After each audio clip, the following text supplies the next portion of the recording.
والصلاة والسلام على سيد الرسل وخاتم الأنبياء. أما بعد فأعوذ بالله من الشيطان الرجيم. بسم الله الرحمن الرحيم. يا أيها المزمل قم الليل إلا قليلا نصفه أو انقص منه قليلا أو زد عليه ورتل القرآن ترتيلا. سبحان ربك رب العزة عما يصفون وسلام على المرسلين والحمد لله رب العالمين. سب ایک مرتبہ مل کے درود پاک پڑھ لیں. اللہم صل علی محمد وعلی آل محمد کما صلیت علی ابراہیم وعلی آل ابراہیم انک حمید مجید.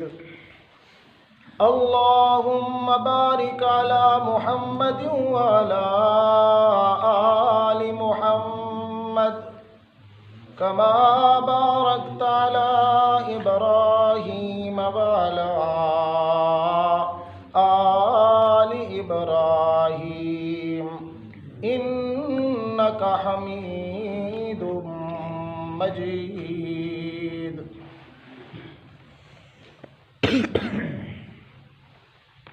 ہر انسان پر کچھ حقوق عائد ہوتے ہیں. بنیادی طور پہ ان کی دو قسمیں ہیں. ایک ہے حقوق اللہ اور دوسرا ہے حقوق العباد. حقوق اللہ یہ ہے کہ اعبدوا اللہ ولا تشرکوا بہ شیئا. اللہ کا حق یہ ہے کہ لوگ اللہ کی صرف عبادت کریں اور اللہ کے ساتھ کسی کو شریک نہ بنائیں. یہ اللہ کا حق ہے. حقوق العباد میں آپ سنتے رہتے ہیں علماء کرام سے. والدین کے حقوق ہیں، بیوی بچوں کے حقوق ہیں، رشتہ داروں کے حقوق ہیں، ہمسایوں کے حقوق ہیں. یہ ایک لمبا سلسلہ ہے حقوق العباد کا. تو آج میں آپ کے سامنے قرآن مقدس کے حقوق ذکر کروں گا. قرآن پاک جس طرح عظیم الشان اور عظمت والی کتاب ہے، اسی طرح اس کی حق ترفی کرنا بھی بہت بڑا گناہ ہے. تو اس قرآن کے 5 حق ہیں. کتنے حق ہیں؟ 5 حق ہیں. پہلا حق یہ ہے کہ قرآن مقدس کی تلاوت کی جائے. قرآن مقدس کی تلاوت کی جائے، یہ پہلا حق ہے قرآن کا. اندر جس طرح انسان کا جسم ہے، اس جسم کو غذا کی ضرورت ہوتی ہے، اسی طرح انسان کے اندر ایک روح ہے، اس روح کو بھی غذا کی ضرورت ہوتی ہے. جس طرح انسان کے جسم کو غذا نہ ملے، یہ دبلا پتلا ہو کے مریل ہو جاتا ہے، بیکار ہو جاتا ہے. اسی طرح انسان کے اندر جو روح ہے، اس روح کو بھی اگر دین والی غذا نہ ملے تو انسان کی روح بھی مردہ ہو جاتی ہے. تو اس روح کی غذا اللہ نے آسمانی قرآن مقدس بنایا ہے. آسمان سے جو روح کی غذا آئی ہے وہ کیا ہے؟ قرآن ہے۔ تو روح کی غذا اللہ نے قرآن بنایا ہے۔ کئی سارے جاہل لوگ جو کہتے ہیں موسیقی جو ہے یہ روح کی غذا ہے، یہ روح کی غذا نہیں، روح کی غذا اللہ نے کیا بنائی ہے؟ قرآن بنایا۔ اندازہ لگاؤ، اللہ نے قرآن کی تلاوت کا حکم پیارے پیغمبر محمد الرسول اللہ صلی اللہ تعالی علیہ وسلم کو دیا۔ سورہ مزمل ہے، اللہ فرماتے ہیں یا ایھا المزمل قم اللیل الا قلیلا نصفہ او انقص منہ قلیلا او زد علیہ ورتل القرآن ترتیلا۔ اللہ کریم فرماتے ہیں اے کپڑا اوڑھ کے سونے والے میرے محمد الرسول اللہ صلی اللہ تعالی علیہ وسلم قم اللیل الا قلیلا، تھوڑا سا قیام کیا کریں میرے دربار میں، تھوڑی سی رات، نصفہ او انقص منہ قلیلا، یا پھر آدھی رات یا اس سے کچھ زیادہ یا اس سے کچھ کم میرے پیغمبر رات کو آپ قیام کیا کریں۔ اور قیام میں کرنا کیا ہے؟ فرمایا رتل القرآن ترتیلا، رات کو قیام میں ٹھہر ٹھہر کے میرے قرآن کی تلاوت کیا کریں۔ سبحان اللہ، رات کو کیا کرنا ہے؟ قرآن کی تلاوت کریں۔ قرآن مقدس کی تلاوت کے لیے سپیشل اللہ پاک نے محمد الرسول اللہ صلی اللہ تعالی علیہ وسلم کو حکم دیا ہے۔ 21ویں پارے کی بالکل ابتدا میں اللہ کہتے ہیں اتل ما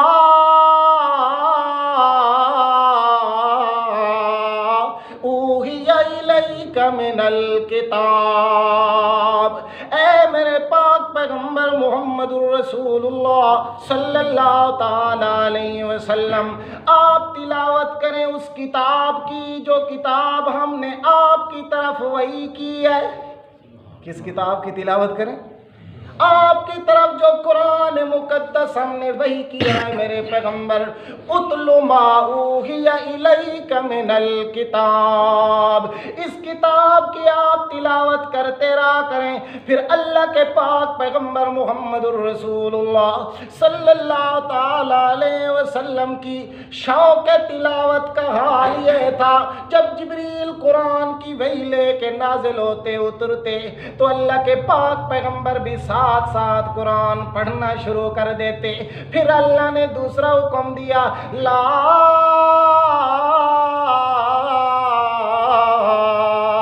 تعجل بالقرآن من قبل ان یقضی الیک وحیہ وقل رب زدنی علما۔ اللہ نے حکم دیا میرے پیغمبر اتنا جلدی بھی قرآن پڑھنے میں نہ کیا کریں، جب تک میرا قاری جبریل پوری وحی قرآن کی پڑھ نہ لے اس وقت تک آپ ساتھ ساتھ پڑھا نہ کریں۔ ہمیں پتہ ہے آپ کیوں پڑھتے ہیں، آپ کو اگر کوئی یہ خطرہ لائق ہو کہ کچھ وہی راہ نہ جائے، کوئی الفاظ بدل نہ جائیں، اس کی بالکل آپ نے کوئی ٹینشن نہیں لینی میرے پیغمبر۔ کیوں؟ اس لیے اِنَّا عَلَيْنَا جَمْعَهُ وَقُرْآنَهُ فَإِذَا قَرَأْنَاهُ فَاتَّبِعْ قُرْآنَهُ، اے میرے پیغمبر جس طرح اس قرآن کو ہم نے خود اتارا ہے اسی طرح اس کو آپ کے سینے میں جمع کرنا بھی ہمارا کام ہے۔ سبحان اللہ۔ آپ کے سینے میں انا لینا جمعہ و قرآنا، آپ کے سینے میں قرآن مقدس کو جمع کر لینا، محفوظ کر دینا، یہ بھی ہماری ذمہ داری ہے۔ پھر صرف اتنی نہیں میرے پیغمبر، بلکہ اللہ فرماتے ہیں فَاتَّبِعْ قُرْآنَهُ ثُمَّ إِنَّ عَلَيْنَا بَيَانًا، پھر اس قرآن کا آپ کی زبان سے بیان کروانا بھی ہماری ذمہ داری ہے۔ سبحان اللہ۔ قرآن کو محفوظ کرنا بھی ہماری ذمہ داری ہے، اس قرآن کو آپ کی زبان سے بیان کروانا بھی ہماری ذمہ داری ہے۔ اس لیے میرے پیغمبر اس قرآن کے اندر آپ نے کسی قسم کی مشقت نہیں لینی، کیونکہ ہم نے اس لیے نہیں اتارا ما انزلنا علیک القرآن لتشقی، اس لیے قرآن کو نہیں اتارا کہ آپ مشقت میں پڑ جائیں۔ آپ کو مشقت سے بھی تو بچانا ہے نا۔ ٹھیک ہے، آپ کا شوق اپنی جگہ پہ، آپ کی لگن اپنی جگہ پہ، آپ کی محبت اپنی جگہ پہ، آپ کی توجہ اپنی جگہ پہ، آپ کا شغف اپنی جگہ پہ، ہمیں پتہ ہے کہ تمہیں کتنی محبت ہے ہماری کلام سے میرے پاک پیغمبر، لیکن جب تک میری وحی پوری نہ اتر جائے، جبریل پوری وحی اتار نہ دے، اس وقت تک قرآن پڑھنا نہیں۔ جب اتار دے میرے پیغمبر، پھر میں خود تجھے حکم کر رہا ہوں اتلو ما اوحی الیک من الکتاب واقم الصلاۃ۔ جب پوری وہی قرآن کی اتر جائے، پھر میرے پیغمبر جی بھر کے پڑھا کریں قرآن پاک۔ سبحان اللہ۔ جب پوری وہی قرآن کی اتر جائے تو پھر جی بھر کے، اس لیے اللہ کے پاک پیغمبر محمد الرسول اللہ صلی اللہ تعالی علیہ وسلم نے فرمایا من قرأ بالقرآن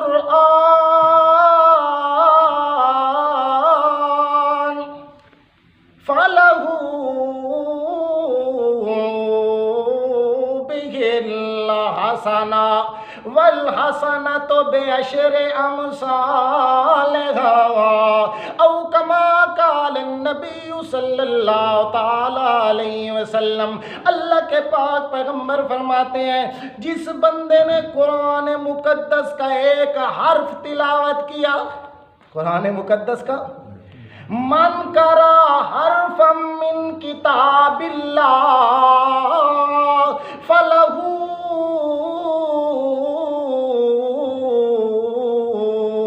بہ الحسنہ والحسنۃ بعشر امثالہا او کما قال النبی صلی اللہ تعالی علیہ وسلم۔ اللہ کے پاک پیغمبر فرماتے ہیں جس بندے نے قرآن کا ایک حرف تلاوت کیا، اللہ اسے ایک حرف کے بدلے میں 10 نیکیاں عطا کرتے ہیں۔ سبحان اللہ۔ قرآن کے ایک حرف کے بدلے میں دنیا کی کوئی کتاب ایسی نہیں ہے جس کا ایک حرف تلاوت کرو اور 5 نیکیاں ملنے کا وعدہ ہو۔ صرف قرآن مقدس کی یہ شان ہے، قرآن کی تلاوت کی یہ عظمت ہے۔ اللہ کریم کے پاک پیغمبر فرماتے ہیں ایک حرف جو بندہ قرآن مقدس کا پڑھتا ہے، اللہ کریم ایک کے بدلے میں اسے 10 نیکیاں عطا فرما دیتے ہیں۔ پھر نبی پاک نے مثال بھی بیان فرمائی، اللہ کے رسول نے فرمایا الف لام میم، یہ الف لام میم جو ہے یہ پورا حرف نہیں بلکہ الف لام میم ایک لفظ ہے، اور اس ایک لفظ میں 3 حرف ہیں۔ الف لام میم میں کتنے حرف ہیں؟ الف الگ حرف ہے، لام الگ حرف ہے، میم الگ حرف ہے، یہ 3 حرف ہیں۔ جو بندہ الف لام میم کی تلاوت کرتا ہے، اللہ کے پاک پیغمبر نے فرمایا اللہ کریم اس بندے کو 30 نیکیوں سے مالا مال فرما دیتے ہیں۔ الف لام میم پڑھنے سے کتنی نیکیاں ملتی ہیں؟ پھر اندازہ لگاؤ، ایک قیمتی بات بتانے لگا ہوں، توجہ ہے نا؟ اللہ کے پاک پیغمبر محمد الرسول اللہ صلی اللہ تعالی علیہ وسلم نے قرآن پاک کی باقی بھی تو آیات تھی مگر کسی آیت کو مثال کے طور پہ ذکر نہیں کیا.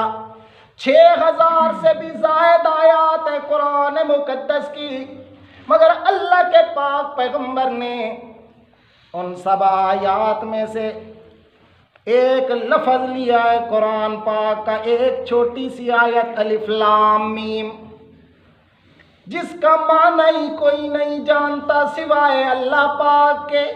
جس کا معنی ہی سوائے اللہ کے. الف کا کیا معنی اللہ کے سوا کوئی نہیں جانتا.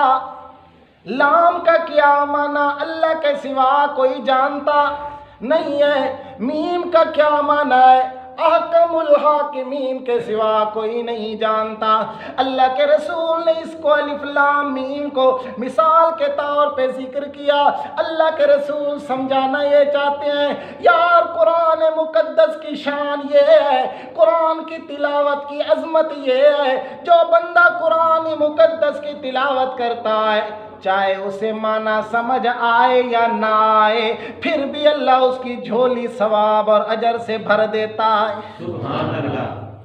الف لام میم کا معنی میں پتہ کوئی نہیں. کہتے ہیں اللہ عالم بمرادی، اس کا معنی اور مراد سوا اللہ کے جاننے والا اور کوئی نہیں. یہ حروف مقطعات میں سے ہے. اللہ کے رسول نے اس کو مثال کے طور پہ ذکر کیا ہے، گویا مسئلہ سمجھا دیا. او لوگو چاہے قرآن کا معنی آئے یا نہ آئے، قرآن پڑھو اور سمجھ آئے یا نہ آئے، قرآن کا ترجمہ آئے یا نہ آئے، پھر بھی پڑھنا تمہارا کام ہے اور تمہاری جھولی کو ثواب سے بھر دینا اللہ کا کام ہے. سبحان اللہ.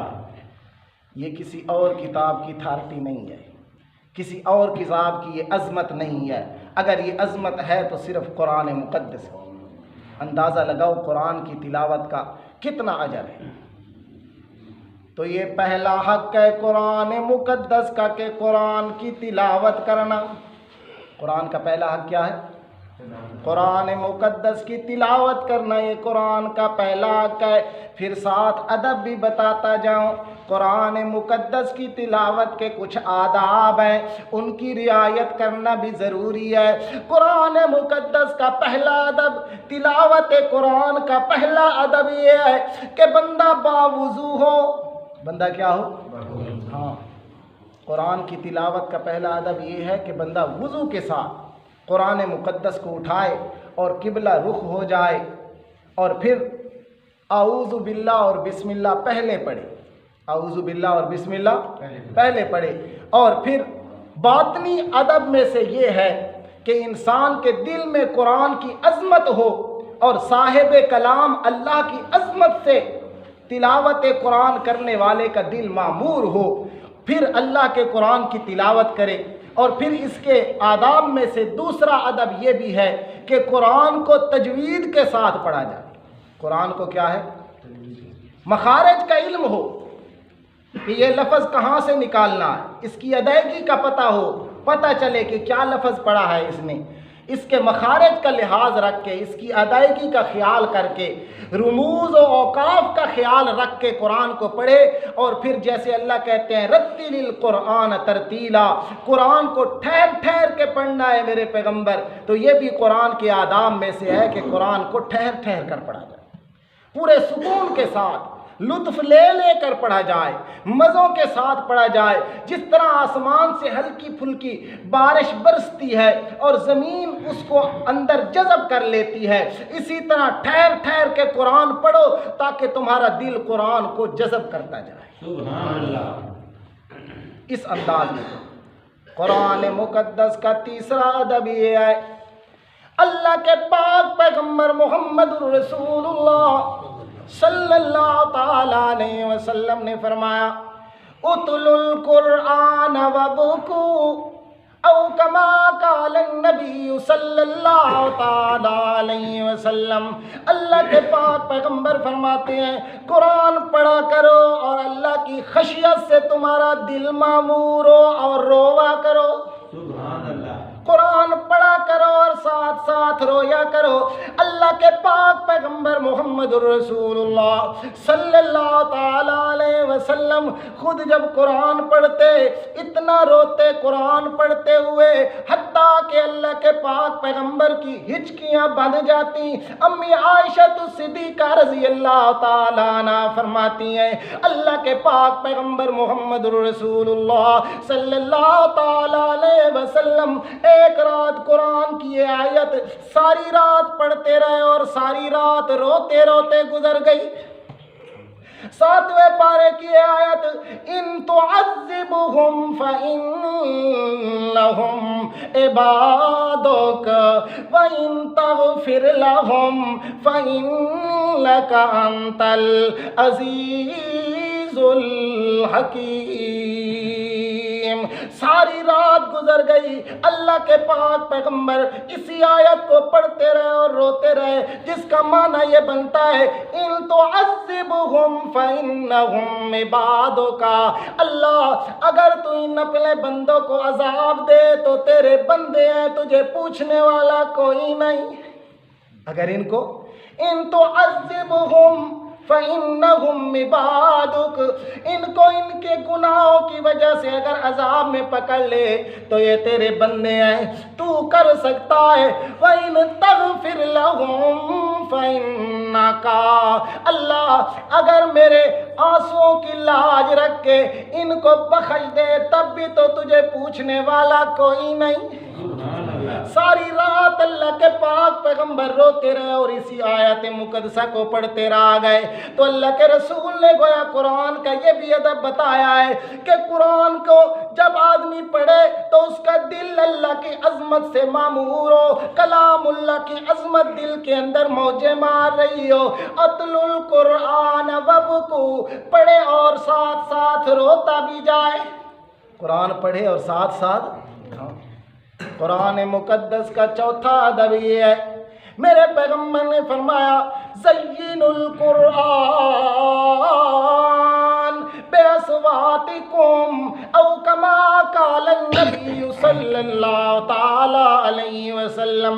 اللہ کے پاک پیغمبر نے فرمایا قرآن مقدس کو خوبصورت کر کے پڑھا کرو، بہترین آواز کے ساتھ قرآن کو مزین کر کے پڑھا کرو۔ قرآن کو بہترین آواز کے ساتھ خوبصورت کر کے پڑھا کرو، مزین کر کے قرآن کو پڑھا کرو۔ یہ بھی قرآن کے آداب میں سے ہے۔ یوں نہیں کچھ لوگ قرآن پڑھتے ہیں اور لفظ کو بھی بگاڑ دیتے ہیں، یا اتنا تیز پڑھتے ہیں کہ آدھے لفظ ٹکے جا رہے ہوتے ہیں، کتر رہے ہوتے ہیں لفظوں کو۔ اس طرح نہیں پڑھنا۔ ان لوگوں کے بارے میں اللہ کے پاک پیغمبر نے فرمایا رب تالی القرآن والقرآن یلعنہ او کما قال النبی صلی اللہ تعالی علیہ وسلم۔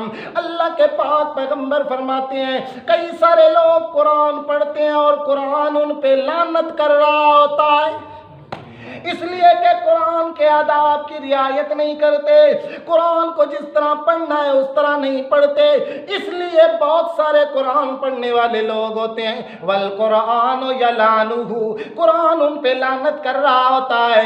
اس لیے اللہ کے پاک پیغمبر نے تلاوت قرآن کی فضیلت بھی بتائی اور ساتھ ساتھ قرآن کی تلاوت کے آداب بھی ذکر فرما دیے۔ قرآن کی تلاوت کے آداب بھی، قرآن کے ادب میں سے ایک ادب یہ بھی ہے کہ اس کو ٹھہر ٹھہر کر پڑھا جائے۔ نبی علیہ السلام نے فرمایا اگر کوئی آدمی قرآن کا جلدی ختم کرنا چاہتا ہے تو پھر کم از کم اسے 3 دنوں میں ختم کرنا چاہیے۔ کتنے دنوں میں ختم کرنا چاہیے؟ اگر جلدی کرنا چاہتا ہے، اس سے کم میں نہیں، اللہ کے رسول نے فرمایا پھر کم از کم اس کو 3 دن میں قرآن ختم کرنا چاہیے۔ کئی سارے شبینے شروع ہوتے ہیں تو ساری رات لگے رہتے ہیں اور قرآن ختم کر دیتے ہیں۔ میرے نبی نے کیا فرمایا؟ قرآن جلدی اگر ختم کرنا ہے تو کتنے دنوں میں ختم کرو؟ 3 دنوں میں قرآن کم از کم ختم کرو، کیونکہ پورے آہستہ آہستہ قرآن کو پڑھنا ہے اور لطف لے لے کر پڑھنا ہے، اس کے آداب کی رعایت رکھنی ہے، ٹھہر ٹھہر کے قرآن مقدس کو پڑھنا ہے۔ تو بھائیو قرآن مقدس کا یہ پہلا حق ہے کہ بندہ قرآن کی تلاوت کرے۔ کیا کرے؟ قرآن کی تلاوت کرے۔ دوسرا حق یہ ہے کہ بندہ قرآن کو سمجھے۔ قرآن کو کیا ہے؟ سمجھے. یہ قرآن کا دوسرا حق ہے. جب تک سمجھے گا نہیں تو یوں سمجھے کہ قرآن کا اس نے دوسرا حق ادا. قرآن سمجھو گے تو تمہیں پتہ چلے گا کہ یہ ساری کائنات کو اللہ نے کسی نبی کی خاطر نہیں بنایا، بلکہ اللہ ساری کائنات کو اللہ نے اپنی توحید کی خاطر بنایا. سبحان اللہ. سورہ یونس ہے 11واں پارہ ہے. عیسائی کہتے ہیں کہ لولا کا عیسیٰ لما خلقت الافلاک. اللہ کریم اگر حضرت عیسیٰ کو نہ بناتے تو کائنات کو نہ بناتے. یہودیوں نے کہا لولا عزیر، اللہ اگر حضرت عزیر کو پیدا نہ فرماتے تو کائنات کو بھی پیدا. کچھ لوگوں نے کہا لولا لما خلقت الافلاک، اللہ اگر حضور کو پیدا نہ فرماتے تو کائنات کو پیدا نہ کرتے. اب جھگڑا پڑ گیا ہے. ہر بندہ اپنے نبی کے لیے کہتا ہے ہمارے نبی پیدا نہ ہوتے تو کائنات نہ بنتی. اب ہم اللہ کے قرآن سے پوچھتے ہیں اللہ کا قرآن تو بتا کہ اللہ کائنات کو کیوں بناتے ہیں. اللہ کا قرآن آواز دیتا ہے ما خلقنا السماوات والارض الا بالحق. اللہ کریم فرماتے ہیں آسمان و زمین کو میں نے اس لیے پیدا کیا ہے تاکہ میری حق وحدانیت ظاہر ہو جائے. اپنی وحدانیت کو ظاہر کرنے کے لیے، اپنی الوہیت کو ظاہر کرنے کے لیے میں ایک چھپا ہوا خزانہ تھا، میری مرضی چاہی کہ میں ظاہر ہوں. اللہ کریم فرماتے ہیں پھر اس وجہ سے میں نے کائنات کو بنا ڈالا. سبحان اللہ. تو اللہ کے قرآن نے مسئلہ حل کر دیا کہ کسی کے لیے میں نے کائنات کو نہیں بنایا. آسمان ہے، زمین ہے، کائنات ہے، پہاڑ ہے، اشجار ہے، درخت ہے، پانی ہے، سمندر ہے. اللہ کریم فرماتے ہیں یہ جتنی بھی کائنات ہے، چاہے بری ہے، بحری ہے، چاہے جنگلی ہے، روحی ہے، جس قسم کی بھی کائنات ہے، اللہ فرماتے ہیں ان سب کو میں نے اپنی توحید کے لیے پیدا فرمایا ہے. سبحان اللہ. پیغمبر آئے ہیں تو کس کے لیے آئے ہیں؟ نبی علیہ السلام آئے تو کس کی خاطر آئے ہیں؟ جس کی خاطر نبی پاک آئے ہیں تو وجہ کائنات بھی وہی ہے. یعنی اللہ کے رسول اللہ کی توحید کی خاطر ہے، اللہ کی وحدانیت کی خاطر آئے. نبی پاک نے دندان مبارک شہید کرائے تو کس کی خاطر کرائے؟ اللہ کی توحید کی خاطر کرائے. اللہ کے رسول صلی اللہ تعالیٰ علیہ وسلم نے وطن چھوڑا تو کس کی خاطر چھوڑا؟ صحابہ نے قربانیاں دی تو کس کی خاطر دیں؟ اللہ کریم کے پاک رسول بلکہ 1 لاکھ یا کم و بیش نبی آئے تو 17ویں پارے میں اللہ کا قرآن صدائیں لگاتا ہے ما ارسلنا من قبلک من رسول الا نوحی الیہ انہ لا الہ الا انا فاعبدون. سارے نبی آئے تو اسی کلمہ توحید کی خاطر آئے کہ اس کائنات میں اگر الہ بننے کے لائق ہے، اگر معبود بننے کے لائق ہے، اگر سور و پکار کے اگر لائق کوئی ہستی اور ذات ہے تو وہ صرف اللہ کی ذات ہے، اس کے سوا اور کوئی نہیں کائنات. تو ایک مسئلہ تو یہ سمجھ آ گیا نا کہ اللہ نے کائنات کو کس کے لیے بنایا ہے. یہ قرآن کو دوسرا حق ہم ادا کریں گے نا، قرآن کو سمجھنا یہ قرآن کا کیا ہے؟ دوسرا حق ہے. جب قرآن ہم سمجھیں گے تو قرآن ہمیں یہ تعلیم دے. اور دوسری بات، حضرت آدم پیغمبر علیہ السلام جب دنیا میں تشریف لائے تو ان کی توبہ کے متعلق بھی اختلاف ہوتا ہے. کچھ لوگ کہتے ہیں جی روایات میں آتا ہے کہ انہوں نے آسمان کی طرف دیکھا، اوپر کلمہ لکھا ہوا تھا اور انہوں نے اس کا واسطہ دیا اور ان کی توبہ قبول ہوئی. اللہ کا قرآن کہتا ہے پہلے پارے کے اندر فَتَلَقَّى آدَمُ مِن رَبِّهِ كَلِمَاتٍ فَتَابَ عَلَيْهِ إِنَّهُ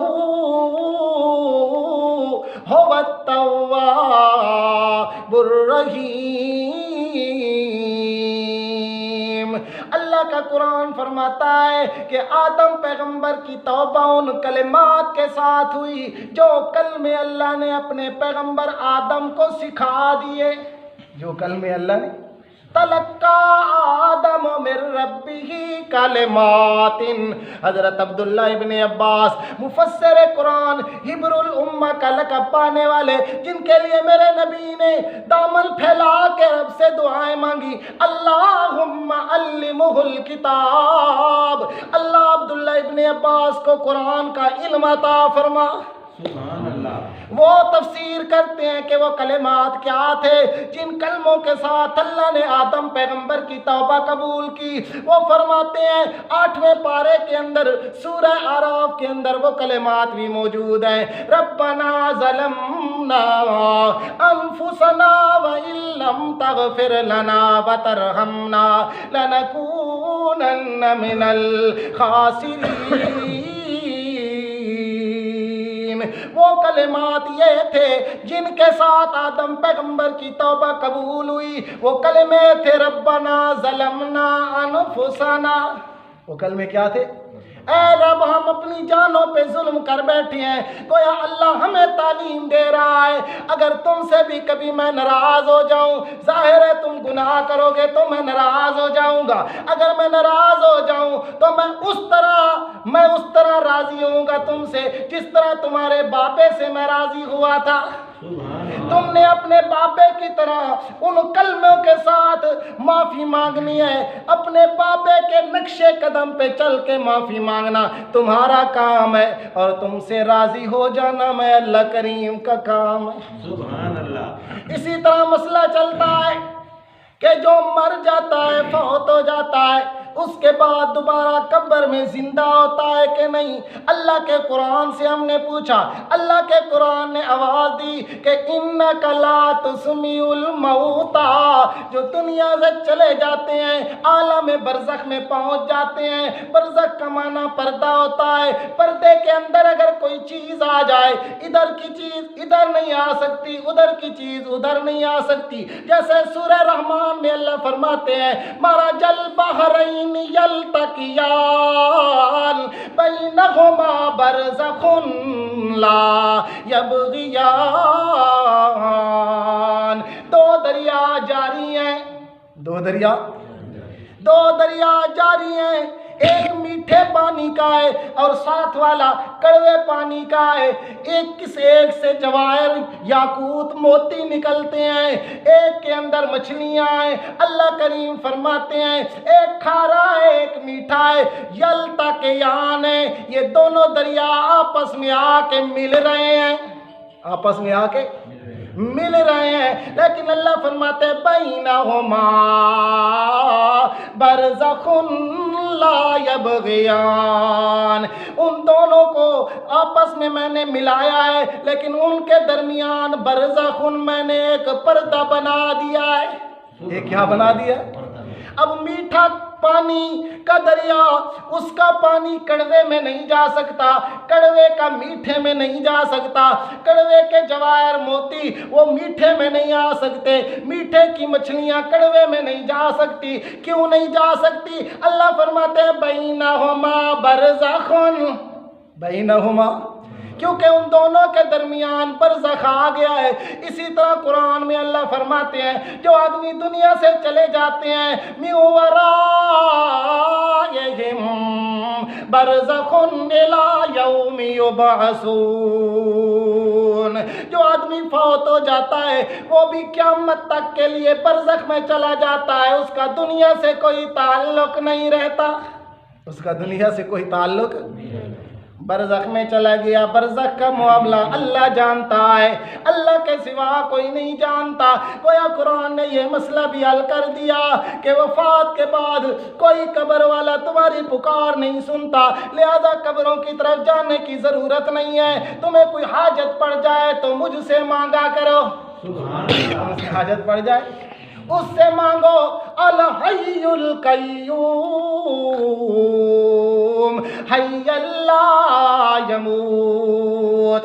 اللہ فرماتے ہیں اگر کوئی ضرورت پڑ جائے پکارنے کی, نظر ماننے کی, منت ماننے کی, اولاد کی, رزق کی, برکت کی, شفا کی, کسی چیز کی بھی ضرورت پڑ جائے, للہ خزائن السماوات والارض, تمام کائنات کے خزانوں کا مالک کون ہے؟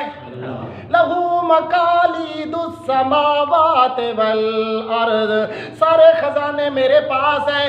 اس لیے اللہ فرماتے ہیں مانگنا تمہارا کام ہے, جھولیاں بھر بھر کے دینا میرا کام ہے. اس لیے مت کہ کسی قبر پہ جانا یا دربار پہ جا کے پکارنا یا اس سے مانگنے لگ جانا. ان کی حالت اللہ فرماتے ہیں یہ آئے, من ظل ممن یدعو من دون اللہ من لا یستجیب لہ الی یوم القیامہ وہم عن دعائہم غافلون. اگر تم انہیں پکارتے رہو اور قیامت تک پکارتے رہو, اللہ فرماتے ہم من دعائہم غافلون, وہ تمہاری پکار اور دعا سے غافل ہیں, انہیں کوئی پتہ نہیں ہے. تمہاری پکار اور دعا سے کیا ہے؟ ان کو کوئی پتہ نہیں ہے.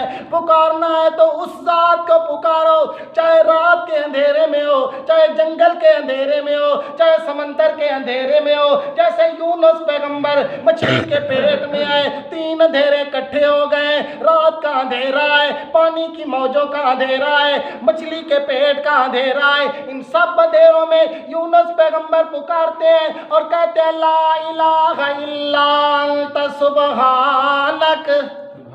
جب انہوں نے پکارا تو اللہ نے فرمایا میرے پیغمبر لولا انہ کان من المسبحین للبث فی بطنہ الی یوم یبعثون. اے میرے یونس پیغمبر, اگر تو مجھے نہ پکارتا, اس تسبیح کا ذکر نہ کرتا جس کے ذریعے تو مجھے پکار رہا ہے, تو قیامت تک تجھے مچھلی کے پیٹ میں قید رہنا پڑتا. قیامت تک تجھے مچھلی کے پیٹ میں, لولا انہ کان من المسبحین. اللہ فرماتے ہیں اگر تو میری یہ تسبیح نہ پڑھتا نا میرے پیغمبر, اور مجھے اس انداز میں نہ پکارتا, تو فلبث فی بطنہ الی یوم یبعثون, قیامت کے دن تک میرے پیغمبر میں تجھے مچھلی کے پیٹ میں ہی رہنے دے. اندازہ لگاؤ یہ کتنی رب کی پکار کی کتنی اہمیت ہے. رب کو پکارنے سے مچھلی کے پیٹ سے بھی اللہ نے یونس پیغمبر کو نجات دی اور باہر نکال دیا. تو بہرحال عرض یہ کر رہا تھا, قرآن مقدس کا دوسرا حق یہ ہے کہ قرآن کو سمجھا جائے. جب ہم قرآن کو سمجھیں گے تو قرآن ہماری رہنمائی فرما دے گا. قرآن ہماری, ورنہ قیامت کس کو کہتے ہیں؟ ہر بندہ کہتا ہے کہ قیامت اس کو کہتے ہیں کہ مردوں کو زندہ کیا جائے گا. قیامت کس چیز کا نام ہے بھائی؟ قرآن بھی کہتا ہے قیامت کے دن یحیی الموتیٰ, اللہ مردوں کو کیا کرے گا؟ قبر میں زندہ پڑے ہیں تو پھر اللہ کو یوں کہنا چاہیے تھا نا کہ میں زندوں کو زندہ کروں گا, میں زندوں کو. اللہ کیا کہتے ہیں؟ یحیی الموتیٰ, مردوں کو. قیامت نام کس چیز کا ہے؟ زیادہ جھگڑے چھوڑو, یہ بات پوچھو کہ قرآن میں قیامت آیا ہے, ذکر قیامت کا کہ نہیں آیا؟ قیامت کا معنی کیا ہے؟ ہر بندہ یہی کہے گا کہ قیامت کا معنی یہی ہے کہ قیامت کے دن مردوں کو قبروں سے زندہ کر کے اٹھایا جائے گا. پھر اس سے سوال کرو پھر مردے سنتے ہیں کہ نہیں؟ سنتا تو وہ ہے جو مردہ زندہ ہوگا. تو یہ بات قرآن نے واضح کر دی کہ جو قبر میں چلا جائے تو وہ زندہ نہیں ہوتا, پھر وہ برزخ میں چلا جاتا ہے. پھر قیامت کے دن اللہ اسے کیا کرے گا؟ زندہ کرے گا. قیامت سے پہلے وہ کبھی زندہ نہیں ہو سکتا, اور مولوی کے گھر کبھی آ نہیں سکتا کہ کھیر مجھے کھلاؤ. جمعرات کو یہ کہتے ہیں نا جی, وہ روحیں واپس آتی ہیں, شبرات کو آتی ہیں یا جمعرات کو آتی ہیں. وہ مولوی صرف اپنے پیٹ کے لیے تمہیں کہتا ہے, تم بھی کچھ نہیں کھلاتے نا, تو وہ پھر کہتا ہے روحیں تمہاری میری آئی تھی گھر. تو کوئی سمجھدار ہو تو وہ کہے کہ حضرت صاحب جب وہ زندہ تھے تو وہ تو کبھی تیرے گھر نہیں آئے, اپنے گھر سیدھا آتے تھے, مرنے کے بعد کیوں بھول گئے ہیں؟ تیرے گھر کیا لینے گئے ہیں؟ تو بہرحال عرض کرنے کا مقصد یہ ہے کہ قرآن کا جب دوسرا حق ہم ادا کریں گے, یہ بہت اہم حق ہے. ان ھذا القرآن یہدی للتی ہی اقوم، ہدایت کا راستہ قرآن بتلاتا ہے اور کوئی کتاب نہیں بتلا سکتی جس طرح قرآن بتلاتا ہے، کیونکہ یہ اللہ کی طرف سے ہدایت نامہ ہے۔ کسی پیغمبر نے آ کے ہمیں ہدایت کا راستہ نہیں بتلانا۔ ایمان کا اگر سبق ہمیں دینا ہے تو قرآن مقدس نے دینا ہے، ہدایت کا سبق ملنا ہے تو قرآن مقدس سے ملنا ہے۔ تو اس لیے قرآن کو سمجھیں گے تو تب ہدایت آئے گی، جب سمجھیں گے ہی نہیں تو ہدایت کیسے آئے گی؟ تو قرآن کا دوسرا حق کیا ہے؟ اسی طرح کرتے جائے تو یہ بھی نمک ختم ہوگا۔ بہرحال میں سارے ذکر کر دیتا ہوں، پھر کبھی موقع ہوا تو پھر تفصیل کر دوں گا۔ قرآن کا پہلا حق ہے قرآن کی تلاوت کرنا۔ قرآن کا پہلا حق کیا ہے؟ قرآن مقدس کی تلاوت کرنا۔ قرآن کا دوسرا حق یہ ہے کہ قرآن مقدس کو سمجھا جائے۔ قرآن کہتا کیا ہے؟ اللہ کی طرف سے حکم نامہ ہے، اللہ نے ہمیں کیا پیغام دیا ہے۔ اور تیسرا حق قرآن کا یہ ہے کہ قرآن پہ ایمان لایا جائے۔ تیسرا حق قرآن کا کیا ہے؟ قرآن پہ ایمان لایا جائے۔ اور چوتھا حق قرآن کا یہ ہے کہ قرآن پہ عمل کیا جائے۔ قرآن پہ کیا کیا جائے؟ عمل کیا جائے۔ اور قرآن کا پانچواں حق یہ ہے کہ قرآن کو لوگوں تک پہنچایا جائے، قرآن کی تبلیغ کی جائے، قرآن لوگوں کو آگے سنایا جائے اور قرآن کی تبلیغ کی جائے۔ کہ اسی تبلیغ کی خاطر تو اللہ اپنے نبی کو بھی کہتے ہیں بلغ ما انزل الیک من ربک، میرے پیغمبر اسی قرآن کی تبلیغ کرے جو قرآن ہم نے آپ کی طرف نازل کیا ہے، جو قرآن ہم نے آپ کی طرف وحی کیا ہے۔ ان لم تفعل فما بلغت رسالتہ، میرے پیغمبر اگر قرآن کو آپ نے بیان نہ کیا نا، قرآن کی تبلیغ نہ کی، ما بلغت رسالتہ، میں کہوں گا میرے پیغمبر آپ نے رسالت کا حق نہیں ادا کیا۔ دیکھو کتنی وعید آئی ہے قرآن کو نہ بیان کرنے پہ۔ قرآن کی خاطر تو میں نے تجھے بھیجا ہے میرے پیغمبر، اس لیے اللہ فرماتے ہیں بلغ ما انزل الیک من ربک، جو قرآن آپ کی طرف، آپ کے رب کی طرف سے نازل کیا گیا ہے میرے پیغمبر، اس قرآن کی کیا کریں؟ تبلیغ کریں۔ تو یہ پانچواں حق ہے قرآن کا، قرآن کی آگے کیا کرنا؟ تبلیغ کرنا۔ اللہ ہمیں قرآن کے سارے حقوق ادا کرنے کی توفیق عطا فرمائے۔ آخر دعوانا